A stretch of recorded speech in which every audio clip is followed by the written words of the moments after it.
Welcome to The Blue Dot, Northern Kentucky's premier political podcast, brought to you by the Kenton County Democratic Executive Committee. Join co-hosts Natalie MacDonald and Brian Kale as they explore the kitchen table topics affecting Kentuckians and the actions Democrats are taking to improve the lives of those living in the Bluegrass and beyond. Welcome to the Blue Dot Podcast. Thank you for joining. I'm Natalie MacDonald, and my usual co-host Brian is out of town this week, so I'm joined by the chair of the Kenton County Democrats, Danielle Bell. Hey, Danielle. Hey, Natalie. Happy to be here. Awesome. Well, we certainly have a lot to talk about, and luckily we have a really great guest today. We have Morgan Eaves, who is the Executive Director of the Kentucky Democratic Party. But before we get into that, I did just want to make mention that the Boone, Campbell, and Kenton County Dems have all completed their county conventions, which means each county has reorganized from the precinct level to the executive committee. And I had to tell you, Danielle, this is maybe one of the most exciting committees that I've been a part of up here in Kenton County for a long time. How are you feeling? I feel good. I'm glad to hear that you're happy about it. And I think the convention went really well. We had a ton of new faces, and our executive committee members are from all across Kenton County, from Covington to Independence. And our first meeting is Wednesday. So I'm really looking forward to hitting the ground running. Yeah, so congrats to all of the new precinct committee members, as well as the executive committees. And we even have a newly elected state convention delegates ready to go. So, and I know, just speaking from what I've been hearing, there's just a ton of enthusiasm. And I think we just want to kind of capture that and run with it. As you know, we've already had 3 people approach us who are interested in running for office in 2026. Yeah, I actually met with one of them this morning for coffee. Fantastic. And we're going to have Monica Dean. She's looking to run for office. We're going to have her, if we have her book, to come talk to us on the Blue Dot in July.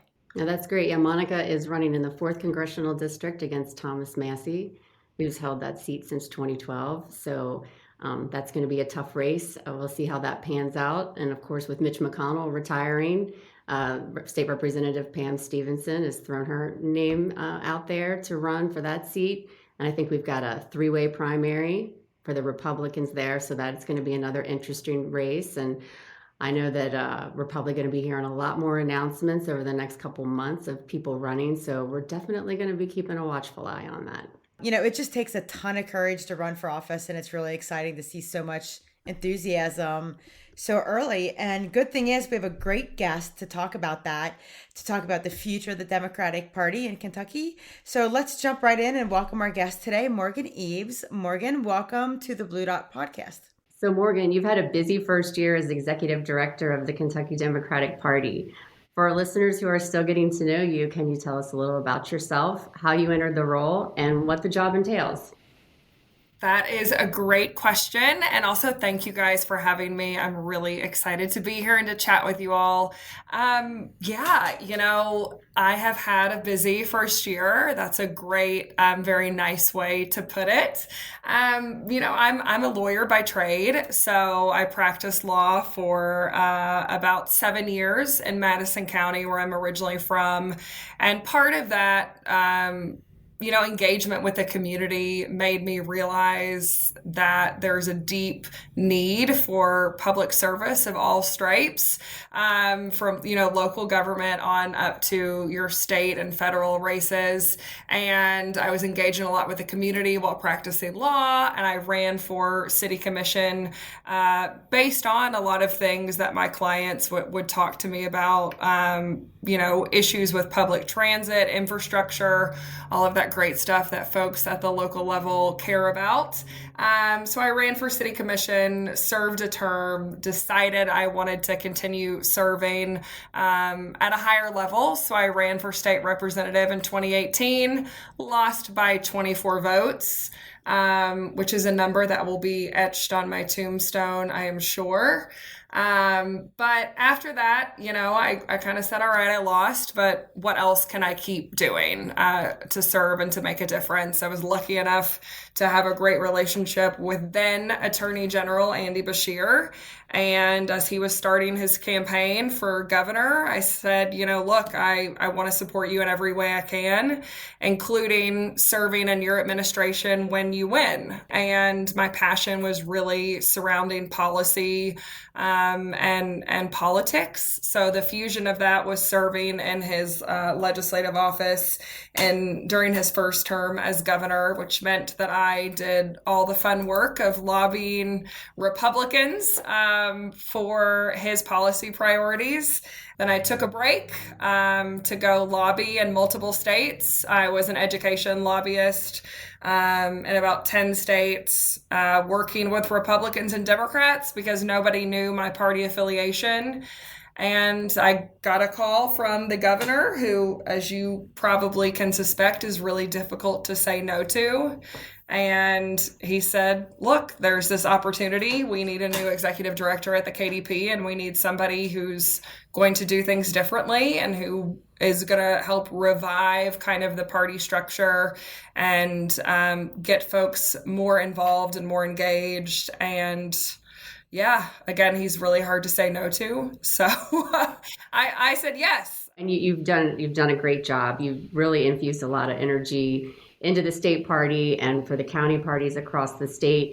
But talk a little bit more about like the day-to-day, like what's your core focus as you work this job? Part of it is educating Democrats across the state about what the state party does. And our central focus is recruiting and training candidates, supporting voter engagement and mobilization at the local level through county parties. And that involves training those county parties to do that work effectively and efficiently. And also fundraising, so that come election time, we have resources to support candidates in our most targeted races, whether that's federal or state legislative. So the day-to-day looks really different every day, every week. So right now we are really focusing on getting ready for our state convention, which is next month.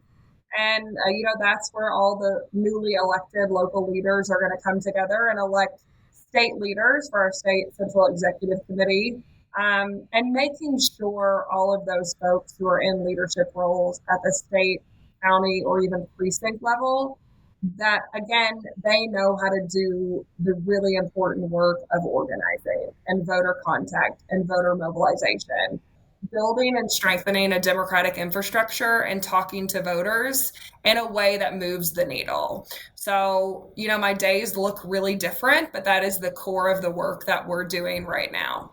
Yeah, that's super exciting. And I can say that, I've been involved in the executive committee up here in Kenton County for over a decade, which is kind of hard to believe.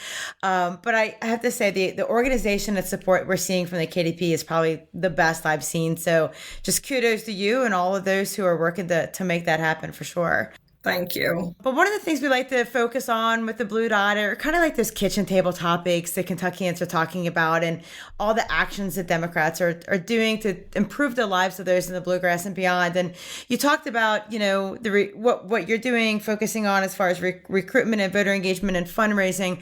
But are there maybe top three issues that you're focusing on from an issue standpoint about KDP strategy, how to make things better for Kentuckians? Look, the number one way to make things better for Kentuckians and Americans at large is electing more Democrats, right? I mean, the GOP has shown us where their priorities lie, and those aren't with everyday working people. So in terms of moving the needle and making a difference, that is far and away our number one focus. But at the same time, we recognize we're not going to win every district. We're not going to win every election. So what we can do is educate voters about what their representatives are doing right now and ways to hold them accountable. So in terms of issues, I'm sure you have seen every day in the news, and the KDP sends out weekly messaging every Monday to all of our county leaders, and there's the common theme of kitchen table issues and how Republicans at every level of government are attacking everyday families using those kitchen table issues. So right now we are hyper focused on healthcare. The damage that this administration at the federal level wants to do to the 1.5 million Kentuckians who utilize Medicaid cannot be overstated.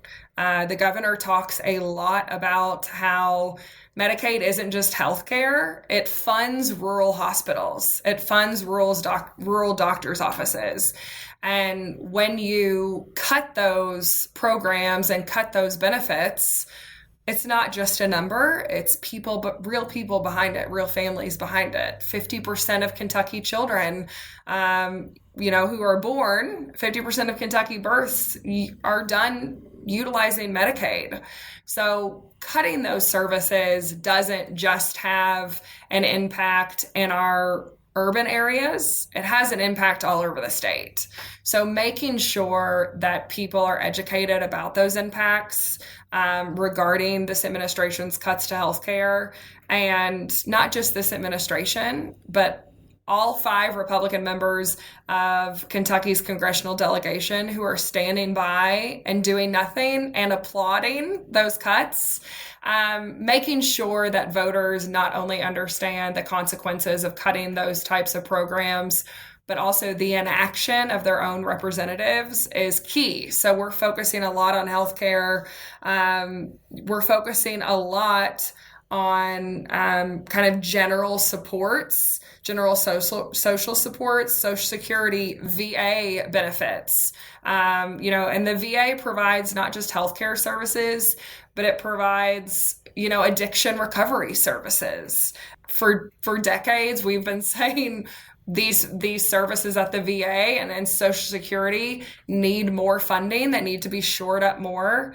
And now they're cutting those services. So making sure, again, people understand the consequences of those actions and the inaction and many times kind of promotion of those cuts by the GOP is really key. The economy is, I don't think it's controversial to say, the economy is why Democrats lost in 2024. So now the focus is on the fact that Trump, and again, all of these members of the GOP are standing by as prices are getting higher.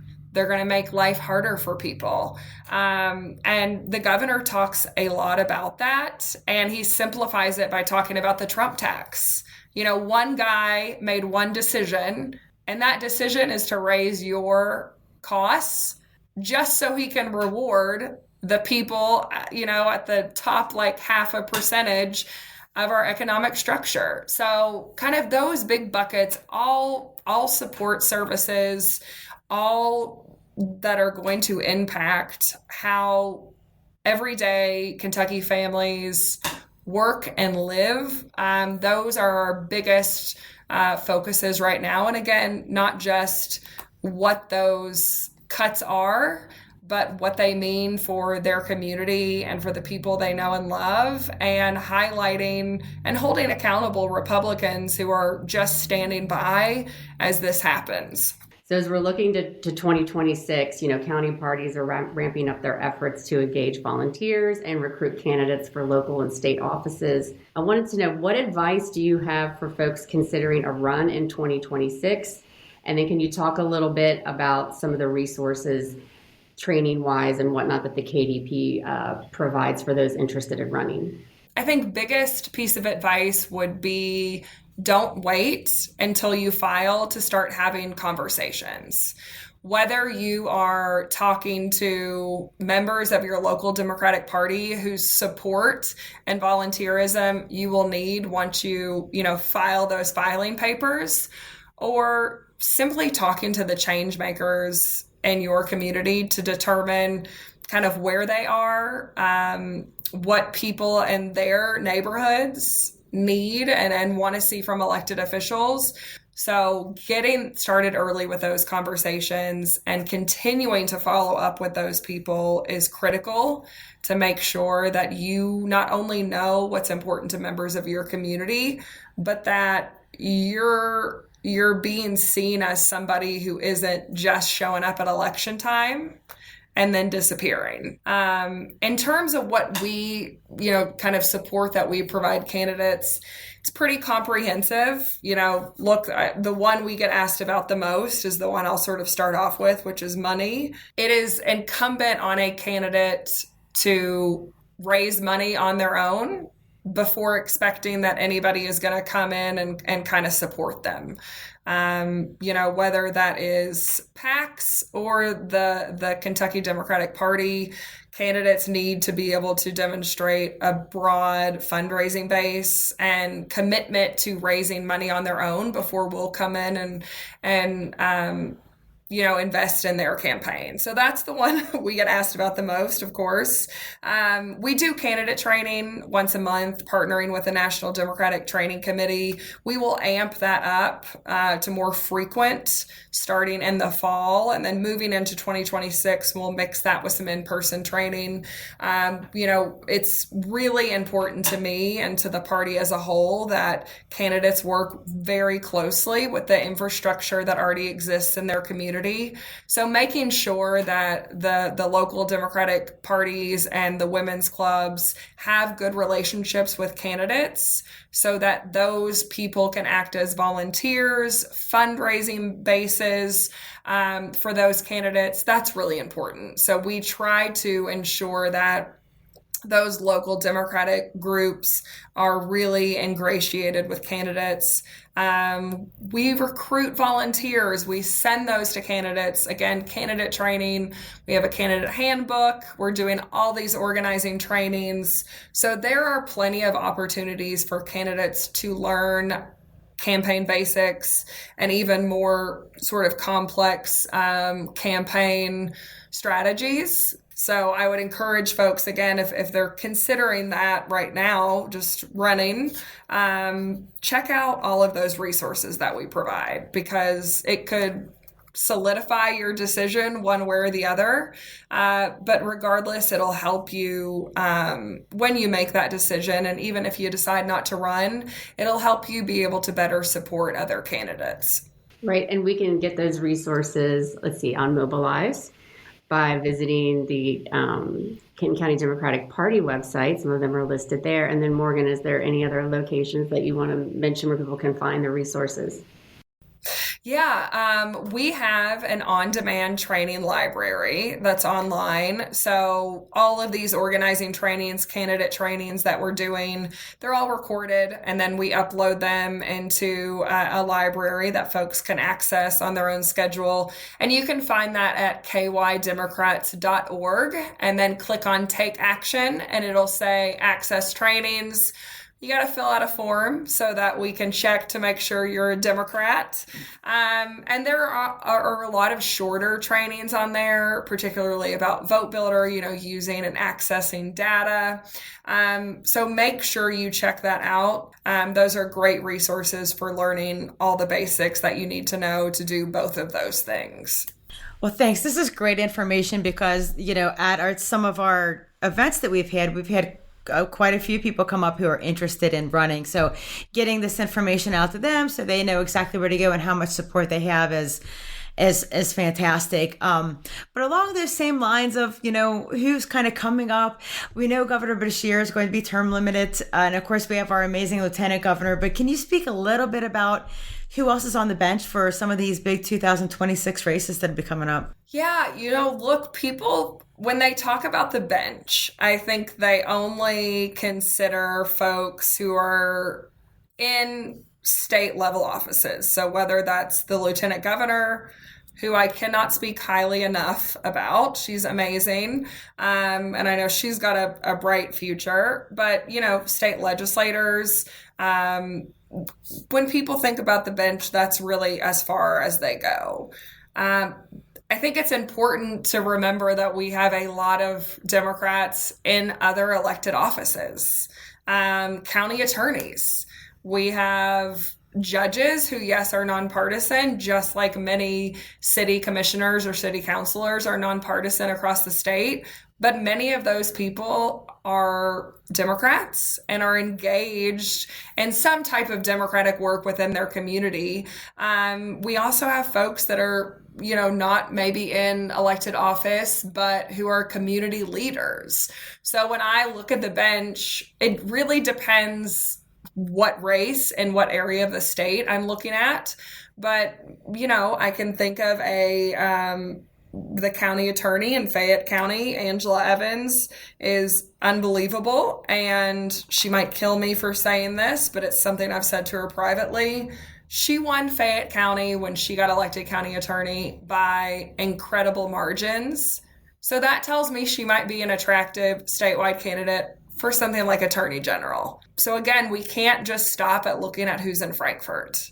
We have to start looking at who are our current locally elected officials and who are our community leaders, because all of those people have that name ID and community trust that we see helped reelect Governor Beshear and Lieutenant Governor Coleman. We just have to find those people and make sure we're utilizing them in races in their own communities. Yeah, and as you said, it depends on where we're looking at. And up in Northern Kentucky, we're not as big as Jefferson, but Boone, Canton, and Campbell, we hold nearly 10% of the state's registered voters. And, it's typically Republican stronghold, of course, but, Governor Beshear won Kenton County and Campbell County in 19, and then expanded on those in 23, and even kind of brought Boone along a little bit. Is there anything or any kind of strategies you can point to with respect to kind of growing the blue dot up here in Northern Kentucky? And I know we have the same candidate support, but is there anything unique to Northern Kentucky that you could speak about? Oh gosh, you all are in such an interesting area. I would love to know I need to study more kind of over the last 20 years, how things have changed up there, because they certainly have. There is no way to overstate the importance of voter contact. Both of you have attended our Growing the Blue Dot training series. And one of the things I talk about is deep canvassing. And that's something that you can do right now. You're not talking about a particular candidate. You are literally just asking infrequent Democratic voters what they care about. And you're doing it over a period of time so that you're able to talk to them multiple times, which then, makes it easier for a Democratic candidate to come and get them excited about being engaged and getting out to vote. So I think particularly in communities like Northern Kentucky, where you have certain kind of pockets that could swing, and then you have some that are solidly blue. Well, we need to make those blue dots bluer, and we need to make those purple districts a little bit bluer. And the way to do that is to talk to those voters who haven't gotten out every election, but we know when they get out, they're Democrats. So putting in the time is important. Look, it's not sexy. Most of the time, it's not even fun. But when you are, that's just the reality of it. But when you are rewarded with people who at the end of the day show up because of the work that you've done to cast their vote, and then that vote makes a difference in moving the needle towards electing people who actually care about their life, that's the reward. And that's what we all do it for. But that is kind of the biggest change maker you can engage in Northern Kentucky right now to make sure that we have a better path to success in 2026. No, I agree. And, getting people to understand that politics is a long game, and the work that we do now is for, a year down the road. It makes things better for Democrats, for citizens, a year and a half down the road. And then that work has to stay consistent. So kind of staying on the vein of like talking about messaging, and then messaging blue in a red state, which I know that the next Blue Dot training is going to cover, which we'll shout out at the end of the podcast. But Governor Beshear seems to have it mastered. right? But unfortunately, his popularity and message has not translated to Democratic wins at the local and state levels, especially here in Kenton County, which we kind of touched on the why behind that. But this is even when they have run on the same platform, been endorsed by the governor. So I'm curious, why do you think that that is the case? And what do you think it will take for that message to break through? And speaking more now, we kind of talked before about, our Democrats aren't voting, how we need to connect with them to get them to turn out to vote. What do we do with the rest of the MAGA universe here in libertarian Northern Kentucky? The thing I try to tell candidates is do not look at Andy Beshear's numbers, because there is one Andy Beshear. We all know it, right? I mean, he's a once in a generation candidate and leader. But part of the reason that his message resonates so well is because people trust him. And again, that underscores the importance of starting to talk to people in your community and kind of being ever present as early as you can, because he earned that trust by being in people's living rooms every day for, a year or two. He is hyper focused on making sure people in the state know who he is, see him in their community, and know he cares about things that matter to their community. So, looking at candidates and again, that underscores the importance of doing the work early, showing up in every neighborhood and every community and talking about the things that those people care about, and more importantly, listening to what they care about. The governor talks a lot about kitchen table issues. Those are really his main focus areas. And he doesn't touch as much on social issues as probably people in your neck of the woods want him to. So, kind of when you're looking at folks who lean libertarian, that messaging might be more social issue focused, but in a way that's kind of really the government should mind their own business. So you're not talking as much about, the governor kind of frames social issues around his faith, which is what he firmly believes. And in a libertarian leaning community, you might have to reframe some of that messaging to again, frame it around the government should just stay out of everybody's business. It is so important that we, as candidates, run on the local issues that are most important to the people in our community. And I think sometimes that gets blurred, right? Because we're so inundated with national politics, the narrative that's coming down from that. And, the space that we're in right now as Democrats, I feel, especially in Kenton County, is just, rebuilding what the party even looks like. The KDP can give people talking points, but it's up to that candidate to have a good understanding of their community and what people in their community care about and how they should talk about those issues based on the makeup of their community. And that's going to be different, even in our urban areas. Lexington and Louisville are going to talk about things a lot differently than you all are. And even,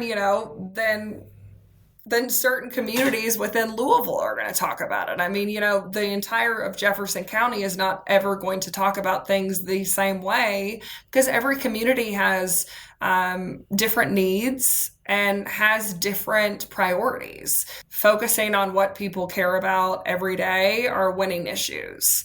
It is really difficult. Danielle, you mentioned with everything that's going on nationally, not to get baited into a lot of those issues. I had somebody ask me the other day, why don't I ever include immigration in my weekly messaging?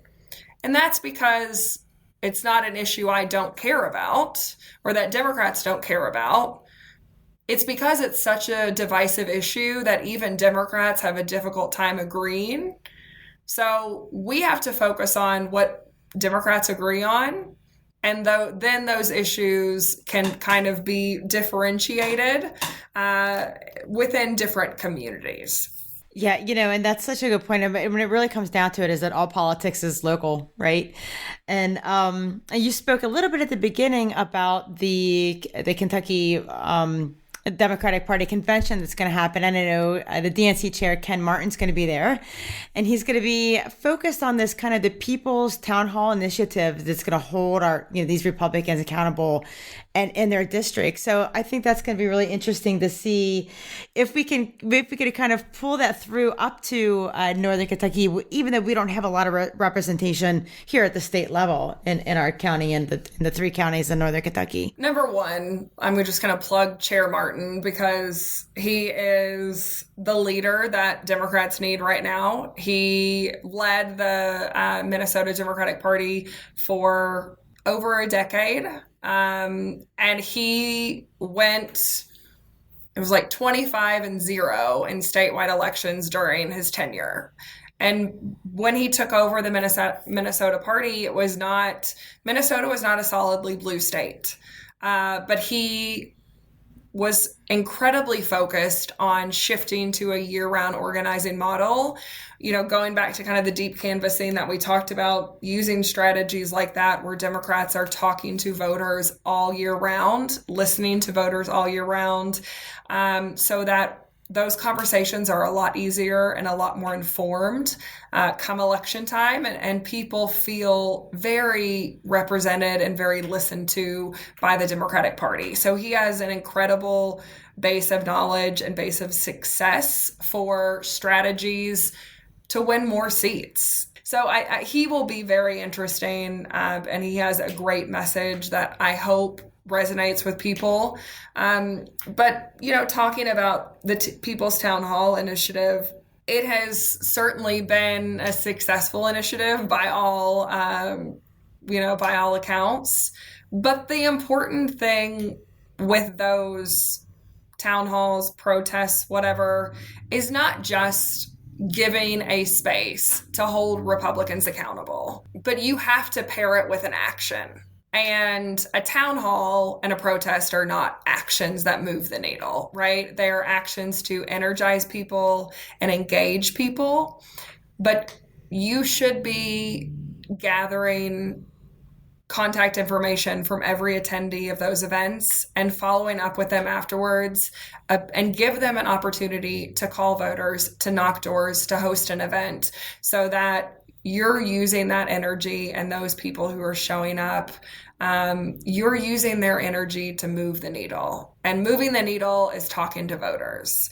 So making sure those events are paired with that action is really important. I think it's incredible to see the turnout at all of these events across the state and across the country. So even if you don't have as much Democratic representation like, in Northern Kentucky, it's important to still have these things just to give people a space to air their grievances, which are very deep right now. It's a great, exciting time right now in that respect, but we just have to make sure we're using those events, kind of to maximum effect. Yeah, 100%. And that's why even on this podcast that we end each of our podcasts with a call to action. So I think it's just so important. I think people are looking for how can I get involved, and we just need to let them know, giving this call to actions out. So before we let you go, we have one more set of questions for you. We really appreciate all the time that you've given us, but we like to do a little fun lightning round with our guests. So we have 5 quick questions just to get to know you a little better if you're up for it. I'm a little nervous, but let's go. All right. So I saw that you posted you were at the Derby. I'm sure that was super exciting. Who was your number 1 pick to win? Oh God, I don't bet. I remember so vividly when I was a kid going on vacation with my parents, and it was the 90s. Mini bars and were in every hotel room, but of course, like a pack of pretzels was like $15. So I remember just my parents like threatening me that our family was gonna like go into a downward financial spiral if I ate that bag of pretzels. And that is very much how I feel about betting. I have such anxiety over betting even the smallest amount that I can do it, but my husband bets all the time. I just can't do it. Well, that's fair. That's fair. All right. Well, keeping with the horses then, which is the better drink, the Derby Mint Julep or the Kentucky Oaks Lily cocktail? The Lily, without a doubt. 100%. I'm with you on that. I don't know anyone that actually likes a mint julep. I mean, I'll drink a mint julep, but I have to be honest, I haven't had the Lily. It's vodka, so I mean, look, it's better tasting than a mint julep. A mint julep is such an odd drink. It's a heavy drink. It's a heavy drink. Call me when you all find a guest that likes it. All right. Third question. Favorite city in the U.S. besides the one you live in? That's a great question. I love Charleston, South Carolina. It's a good one. You know, I think that's an easy one. It's interesting. I think it's a great place to go to teach people about the history of the South, you know, all the bad decisions that Southerners made for a long time. But it's beautiful. It has great food, great history, and if you go when it's not the middle of the summer, great weather. All right. So last song you downloaded. I'm really into Chapel Roan right now. Yeah. And I was very late to the game. But my husband was singing Hot to Go the other day. And so I just downloaded her whole album on Spotify. But she's amazing. She's amazing. Nicely done. Okay. And this one's easy. I think this one's a little easier. Okay. Would you rather be at the mountains or on the beach? I don't like the beach, so let's just go with the mountains. Okay. That's fair. But to be super specific, lower mountains, like the Rockies are too much for me. With some forest, with a lake, that's ideal. Red River Gorge. Yes, exactly. Sounds good. Well, thanks so much for joining us. We really appreciate it. Thank you all. I'm so happy to be here. And again, give me a shout if you find anybody that likes a mint julep. But it was great to be here. Thank you guys. This was so fun. And I'm, looking forward to listening to more episodes. Thanks. I'll see you soon. Thank you guys. Well, it was great to hear from Morgan. And as always, we like to close our podcast with a call to action. And we also like to let everybody know about all of the great events that we have coming up. And I like to say that there's 3 ways that people can contribute, either by lending their time, talent, or treasure. And we talked a lot about candidates this episode. So if you're interested in lending your time and talent to run for office, visit KentonCountyDemocrats.org and click on the Take Action tab. And that's where you can see how you can get involved in all of the ways you can get involved. But also there's a resource tab on how you can get started on your candidate journey. So there's all kinds of information on not only how to run for office, how to file, but also the National Democratic Training Committee online candidate training resources are there. So be sure to check that out. And if running for office isn't your calling, there's still that treasure part. So we do need donations to help support our candidates. And also this donations help continue messaging of all of the amazing things that the party's doing, and to even do things like support this podcast. So consider donating any amount to the Kenton County Dems. It's really amazing how much even a $5 a month pledge and it can make a huge impact. And you can do that from the Kenton Dems website, or we have a link on our Blue Dot socials, or you could even donate at bluedotpodcast.com. We also have a lot of events going on. Danielle, what do we have going on this month? We have a busy month at the Kenton Dems. So on May 22nd, the Kenton Dems Happy Hour is at 6:30 at Coba Bar and Grill in Taylor Mill, Kentucky. On June 1st, we have Northern Kentucky Pride Fest and Parade from 12 to 5 p.m. at Goebel Park in Covington. You can sign up to walk with us in the parade or stop by our vendor booth and pick up some swag. The sign-up link is on the events page on our website. On June 7th, this is really important, Growing the Blue Dot Training NKY is at 9:30 a.m. at the Campbell County Public Library, so be sure to sign up for that.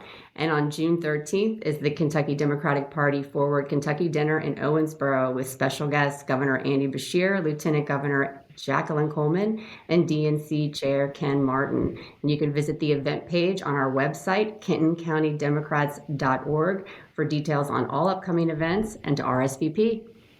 All right. Well, thanks so much. Lots of exciting things coming up. And that is it for this week. Thank you so much for joining the Blue Dot Podcast. We'll be back in 2 weeks where we will be joined by Lieutenant Colonel Amy McGrath to discuss what she's been up to since her run for U.S. Senate against Mitch McConnell, and we'll dive into the national security and military implications of having Pete Hegseth as the Secretary of Defense.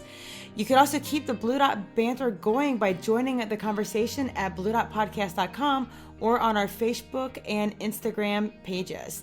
So until next time, stay curious, keep the facts in focus, and never stop fighting for what matters. Peace out, everybody.